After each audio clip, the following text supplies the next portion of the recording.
let's start with the victims. Who are the victims? Boys, percentage-wise, boys, girls, women. How many percentage are even men, grown-up men? Yeah, boy, that's a lot. We have a lot of ground to cover for sure. Maybe just to back up a little bit, my place in this fight is I'm the executive director of a nonprofit called Saving Innocence. We're based in Los Angeles. It's about 14-year-old organization, and so a lot of the content from that book, a lot of the survivors that speak in the book, they're ones that I came in contact with and worked closely with at Saving Innocence. And so various statistics and things that I may be aware of are really focused in the kind of greater Los Angeles area. And that might look different than North Dakota or, some other part of the world. But we're aware of those stats that are out there. So just to calibrate who I am and some of my frame of reference. Who are the victims? Is that the question? Yeah. About 80% of the victims of human trafficking in this country are coming out of the foster care program. So these are kids that already had their family and life disrupted, blown up. They've already been abused and neglected, oftentimes sexual abuse from a very early young age by those who were closest to them, some family members, maybe an uncle or a neighbor. I'm sorry to interrupt you, but let's get a little bit into details. So at a very young age, the age of what, 3? Yeah. Just like Jessica was. She was abused at 3 years old. Oftentimes younger than that, but 2, 3, 4, 5 years, 6 years old. Oftentimes sexually abused. Yes. At 3 years old. Yeah, many of them at that age. Sexual abuse in the home, and sometimes, if you can believe this, I know you have one child. If you can believe that, a lot of times the trafficking, the early trafficking and early abuse is coming from the parents, which is hard to believe. I have 2 kids of my own, and I can't imagine that. But that's the reality. Once again, I don't want this podcast to be vanilla. I want for people to watch this and get even sick of it, right? Okay. So, with all the respect, what do predators do to a 3-year-old? Boys and girls, they sexually abuse them? Yes. Like with their penises? Yes. They rape the 3-year-olds? And sometimes even younger than that. How is it physically possible? It's a very small child. It's like this tall. It doesn't happen without injury. For those extreme sexual abuse cases, there's an injury that happens for sure. And there's sickening, ugly stories of babies being sexually abused and being trafficked. Babies.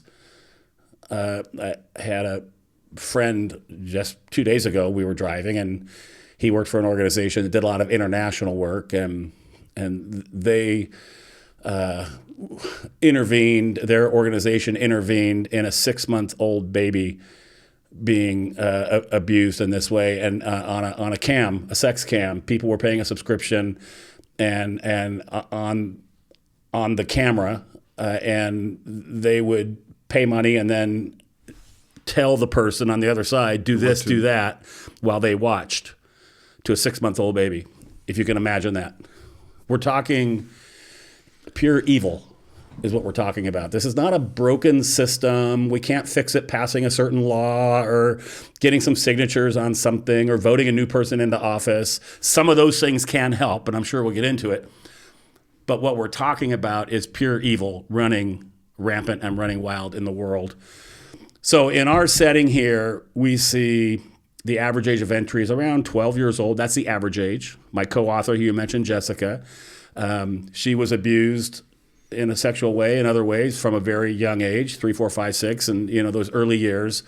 And then at 11, she began to get exploited and trafficked, and went for 10 years. And that story happens over and over and over again. Another one of our contributors here, one of my favorite people in the world, went on the record on a video. You can find it at savinginnocence.org, where I work, and right on the homepage there's a video of one of my favorite people named Ori, who goes on the record talking about how she was from 11 to 15, forced to sleep with between 7 and 15 men every single night. That was her words.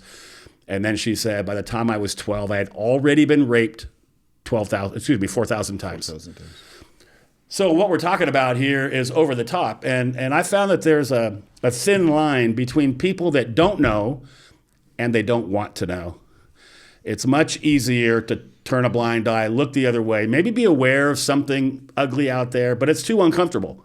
Mm-hmm. It's too unsettling for most people to stomach it. And if you actually get close enough to look at it, you're forced to react. You're forced to intervene, to be part of it. Or that inner battle of, am I going to be part of it or not? And that's an uncomfortable feeling for a lot of people. Yeah. So the typical victim is someone who's been abused at an very early age, and then somewhere around 10, 12, 13, 14 years old, a predator, otherwise known as a trafficker, or the street name as a pimp, spots the vulnerability that's been created by that person's earlier life circumstances. And he comes alongside and begins telling her everything that she's ever wanted to know, that she's beautiful and that she's valuable, and the two of them can have a life together.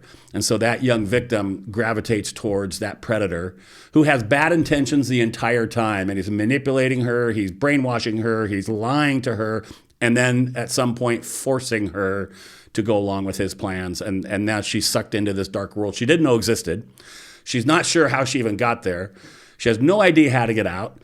And for that child who's already been placed in the foster care system, who doesn't have a solid family around her that loves her, no one's looking for her.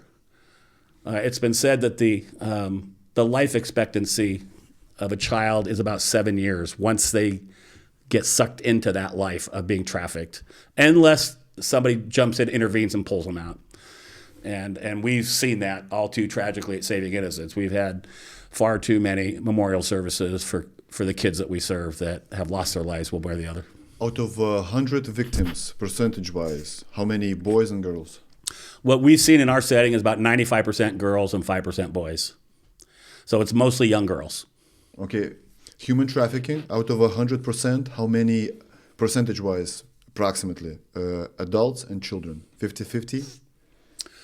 You know, that's a stat that's available on Google. At the top of my head, I don't know what the answer to that worldwide. It probably close to 50% children. I think it's slightly less in terms of the recorded stat.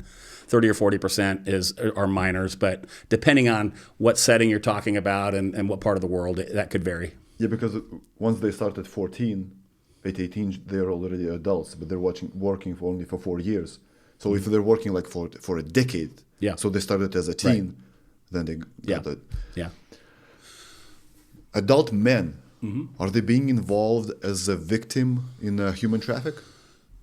There's certainly some adult men that are victims, but they've most likely entered that at a younger age before they turned 18, before they were adults. They've most likely entered. Like I said, the average age of entry is about 12 to 14 years old. So those that continue to be entrapped in that become an adult, but they probably didn't enter when they were an adult.